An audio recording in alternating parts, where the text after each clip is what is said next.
दुर्गंध रहती है, नाक से नाला बहता रहता है। अभी तो मौसम ठीक है, नहीं तो चलता रहता है। यहां से नाक से दुर्गंध है, आंख से दुर्गंध है, कान में उंगली डालो तो ढेर सारा कचरा निकलता है, यहां दुर्गंध है। मलमूत्र तो निकलता ही है। शरीर के हर अंग से गंदगी के सिवा, मल के सिवा कुछ नहीं निकलता। इस गंदे शरीर को भी लोग इस शरीर के लिए मरते हैं, पता नहीं क्यों, पता नहीं उन्हें क्या दिखता है शरीर में। ये वासनाएं, ये इच्छाएं आपको नचाती हैं, आपको पता ही नहीं लगता कि आप क्या कर रहे हैं।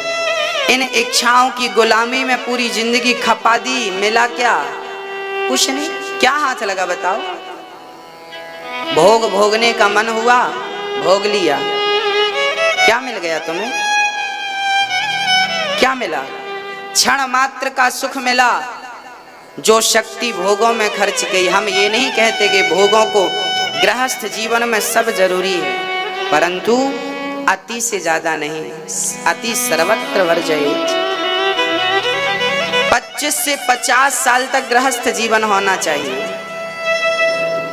और वो भी संयमी जीवन होना चाहिए। भोग प्रधान जीवन ना हो, भक्ति प्रधान जीवन होना चाहिए। भक्ति प्रधान बनाओ अपने आप को। पहले के लोग भी भोग भोगते थे, परंतु वो केवल अच्छी संतान के लिए मिलन करते थे। कयाधु और हिरण्यकश्यपु का मिलन हुआ तो प्रहलाद प्रकट हुआ। सुनीति उत्तानपाद का मिलन हुआ तो ध्रुव प्रकट हुआ। पहले के मिलन से ध्रुव और प्रहलाद पैदा होते थे, विवेकानंद पैदा होते थे, रामकृष्ण परमहंस पैदा होते थे, तुलसीदास, कबीरदास, सूरदास पैदा होते थे, मुक्ताबाई, कर्माबाई, मीराबाई पैदा होती थी। आज के मिलन से, क्योंकि भोग की कामना लेकर के आप बच्चे उत्पन्न करते हैं इच्छाओं की पूर्ति के लिए, इसलिए बच्चे भी पैदा होने के बाद जब बड़े होते वो भी भोगी ही रहते हैं, उन्हें भी भोग ही चाहिए। और आज की स्थिति वर्तमान की तो बड़ी विकट है। यहां केवल व्यक्ति भोग भोगना चाहता है, जानवरों से भी बदतर होता जा रहा है इंसान। संतुष्ट ही नहीं होता, उसे संतोष ही नहीं लगता। इतना भोग भोगने के बाद भी उसकी इच्छाएं हैं कि तृप्त नहीं होती। मुझे पता है, आग में जितना घी डालोगे ना उतना धधकती है, भड़कती है। इसलिए आग में घी नहीं डालना। बुझाना हो तो पानी डालो, बढ़ाना है तो घी डालो। आपकी इच्छाएं बढ़ती हैं, बढ़ती हैं। किसी स्त्री को देखा, किसी पुरुष को देखा, इच्छाएं और भड़कने लगी। क्यों भड़कती हैं? इसके पीछे कारण है। क्योंकि जो सांड होता है ना, बैल, वो यदि खूंटे से ना बंधा हो तो उत्पात मचाता है, और खूंटे से बंधा हो तो उत्पात। हम भी आपसे यही कहना चाहते हैं कि ये जो तुम्हारा मन है ना, ये सांड है, इसे भक्ति और प्रेम के खूंटे से जल्दी से बांध दीजिए, नहीं तो बहुत बड़ी क्षति पहुंचाएगा ये मन आपको, बहुत बड़ी। इसमें नुकसान पड़ोसी का बिल्कुल नहीं है, नुकसान मेरा नहीं है, नुकसान केवल केवल आपका है। ये मन के सांड को प्रेम और भक्ति के खूंटे से बांध दीजिए, और जब बंध जाएगा तो ये कंट्रोल रहेगा। एक डॉक्टर के पास एक मरीज गया। मरीज ने कहा, गुरुजी, डॉक्टर साहब डायबिटीज है, शुगर की बीमारी है, शुगर बढ़ गई, 400-500 हो गई। डॉक्टर ने कहा, सुनो, ये लो तुम गोली, और गोली के साथ तुम्हें परहेज करना पड़ेगा। क्या करना पड़ेगा? परहेज।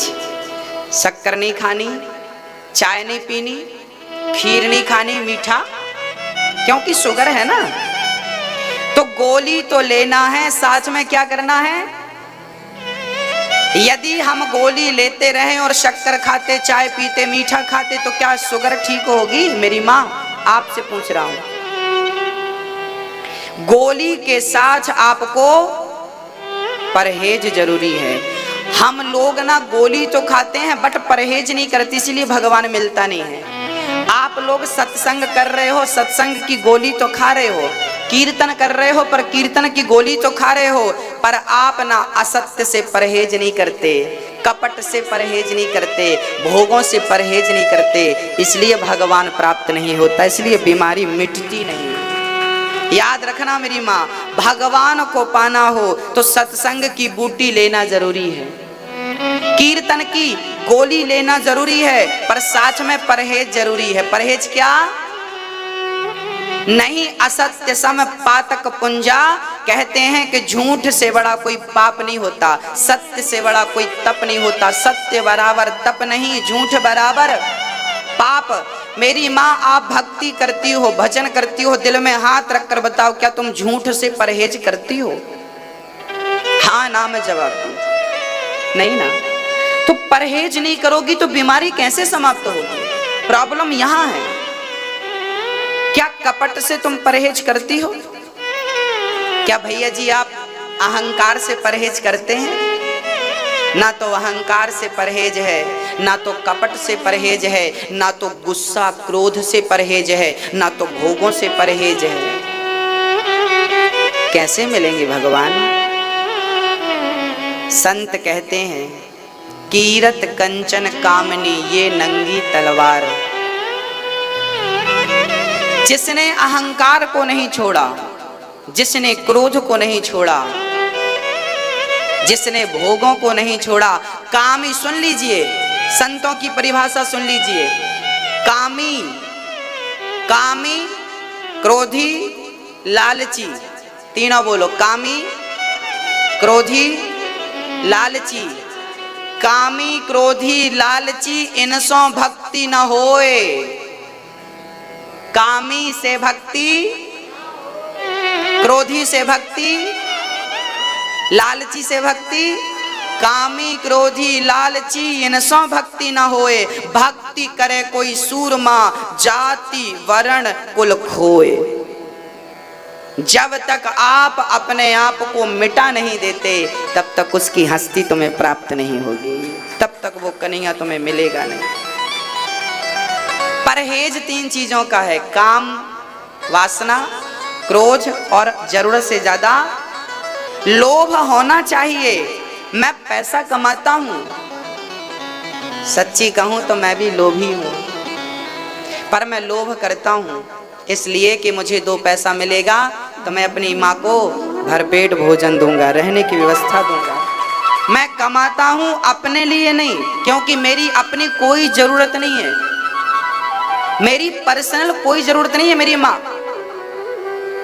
मैं केवल 2 रोटी खाता हूं, वही रोटी खाता हूं जो आप खा रहे हैं यहाँ पर, वही दाल खाता हूं जो आप खा रहे हैं यहाँ पर। आप तो नाश्ता भी करके आ गए हैं, मैं तो रोज आपके बीच में बैठता हूँ, सुबह नाश्ता करता ही नहीं, कुछ खाता ही नहीं। अभी केवल मैंने सुबह 1 गिलास पानी पिया है, 1.5-2 गिलास पानी पी के आपके बीच में बैठा हूँ, और यहाँ से उठने के बाद भी आपके बीच में ही रहूँगा, आप जानते हैं। और इसके बाद भी जरूरी नहीं है कि मैं भोजन करूँगा। जब मैं गाड़ी में यात्रा में जाता हूँ तब मैं थोड़ा गाड़ी में बैठे रहता हूँ, तब थोड़ा सा खा लेता हूँ, आपके बीच में रहता हूँ, क्योंकि ज़्यादा नहीं खाना चाहिए। यदि ज़्यादा खा लेंगे तो आलस्य आएगा, आलस्य आएगा तो हम आपकी सेवा नहीं कर पाएंगे। तो हमें गोविंद की सेवा भी करना है, और गोविंद के रूप में आप बैठे हैं, आपकी भी सेवा करनी है।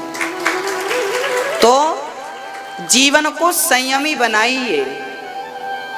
ये शरीर हमारे अधीन है, हम जैसा बनाएंगे ये वैसा बनेगा। हम जो देखना चाहेंगे वही मेरी आंख देखे, मैं जो सुनना चाहूँगा वही मेरी कान सुने। बस व्यर्थ का ना देखें, व्यर्थ का ना सुने, व्यर्थ की बकवास में ना पड़े।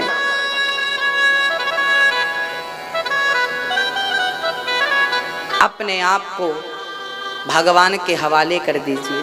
कन्हैया तू जान मैं तेरा हूं, सब कुछ उसके अधीन कर दो, सब तेरा है। अपने पास कुछ रखोगे ना तो बड़ी झंझट होती है। सौंप दो अब सौंप दिया इस जीवन का सब भार तुम्हारे हाथों में। तो लोभ होना चाहिए, पर लोभ अपने लिए नहीं होना चाहिए। मैं अपनी तिजोरी भर लूं, मैं अपना बैलेंस ना, मेरे अपने लिए तो मेरे कन्हैया है, और जो धन पैसों की जरूरत है वो तो मेरी माँ की सेवा के लिए है। तो लोभ करना चाहिए। आप खूब कमाइए, पर कमाने के बाद ये भाव बनाइए कि हे भगवान, यदि मुझे धन तू देगा तो मैं भागवत सुनवाऊंगा अपने क्षेत्र के लोगों को, भागवत करवाऊंगा, ताकि इस ज्ञान से इनका भी, इनके हृदय में भी भक्ति का दिया जले, इनके हृदय में भी ज्ञान का प्रकाश आए। इसलिए भागवत करवाइए। ईश्वर ने सामर्थ्यता, धन खूब कमाओ और धन कमाने के बाद उसको कथा भागवत में लगाओ, दीन दुखियों की सेवा में लगाओ, तब वो धन कमाना सार्थक है।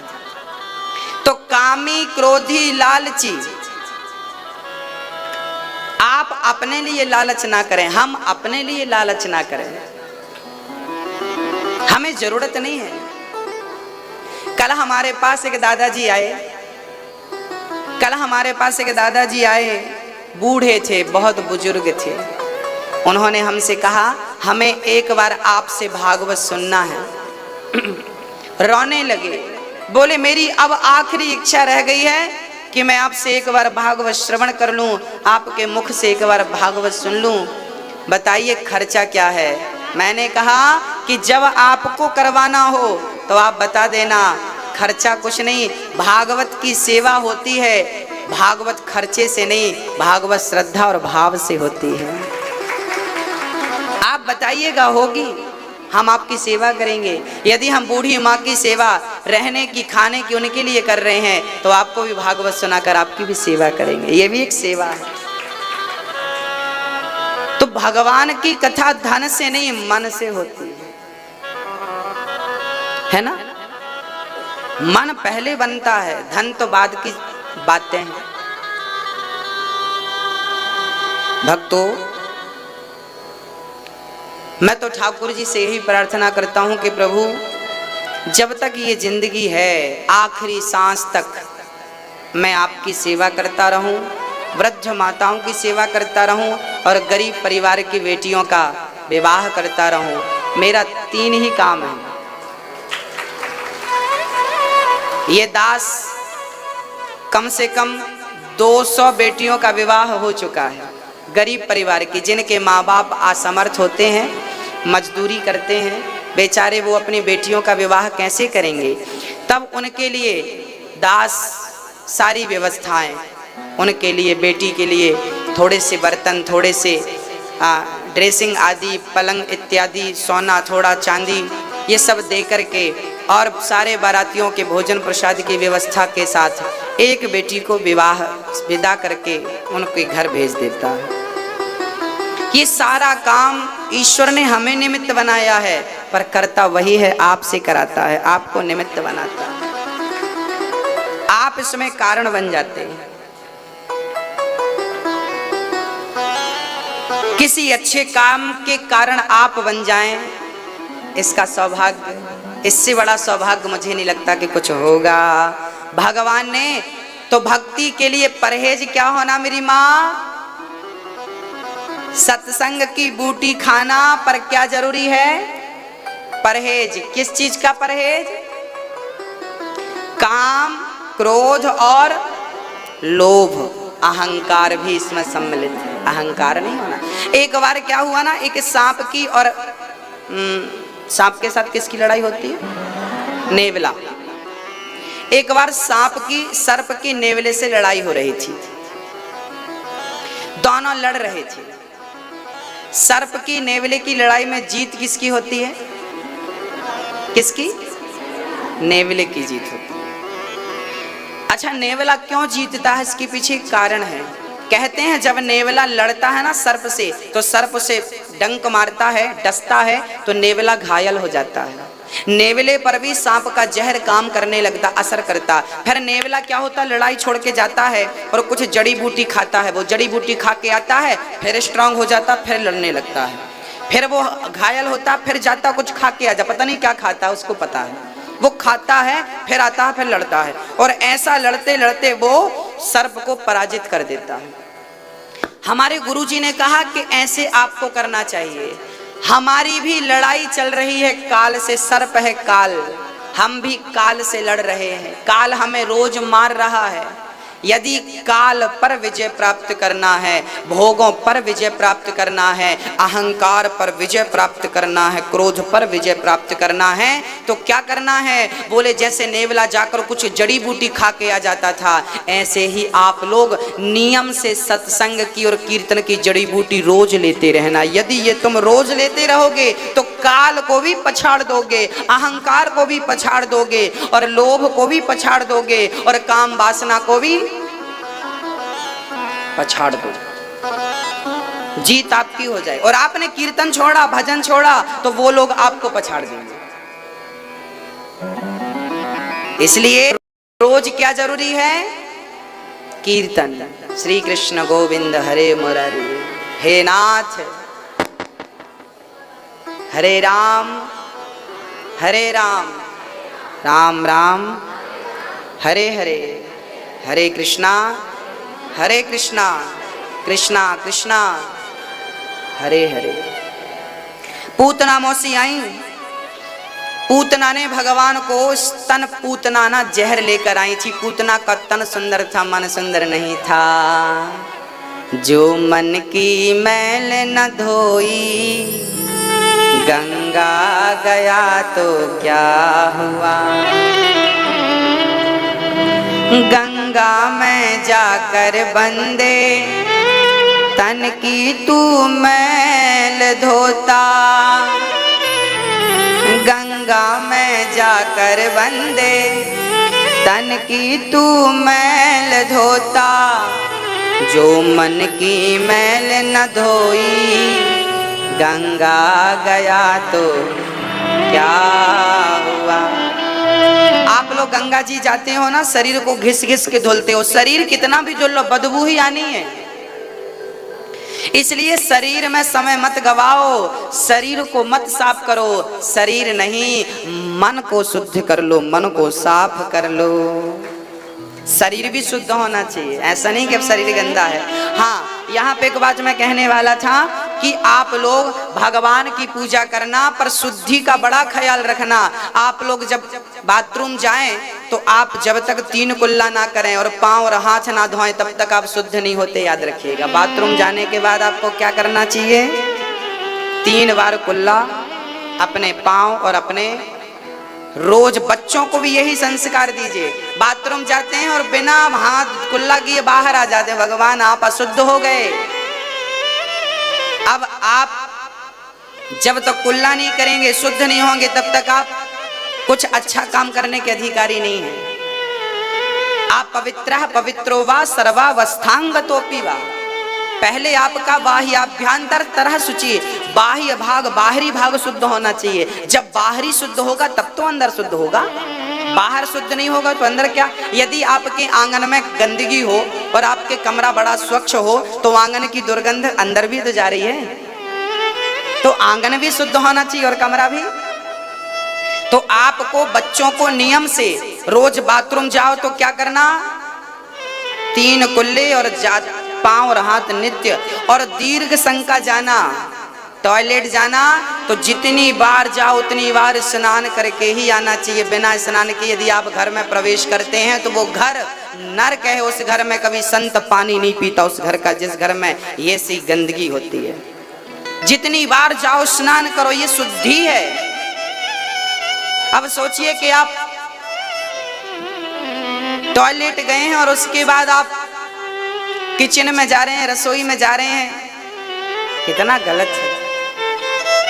जैसा खाओ अन्न वैसा रहे, जैसी राखो शुद्धि वैसी बने आजकल नौजवान भाई बहन की बुद्धियां क्यों बिगड़ रही हैं? क्योंकि इनके पास शुद्धि का ख्याल नहीं है। ये 2-2 दिन तक नहाते नहीं है।